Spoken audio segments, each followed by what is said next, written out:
Ito po, may nagpatawas po. Si JR.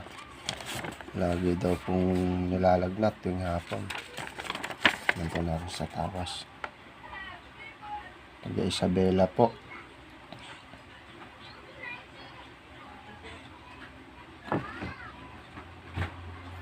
Po natin magiging resulta sa tawas kung ano po ang sanhi ng kanyang paglalagnat yung hapon.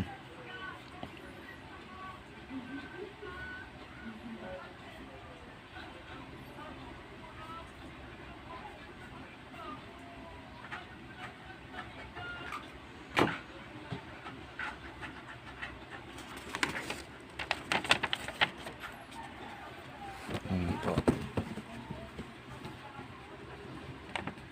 Bali dito po sa tawas niya, yung lumabas po, ito po. UTI po ang bata. Ito po, pandoktor. Lagi hong nananakit ang kanyang balakang. So, ito po, bata.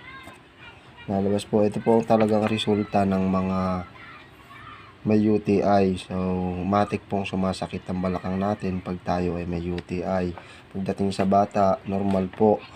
Sa bata ang UTI na laging tuwing hapon nilalagnat. So, ayan po.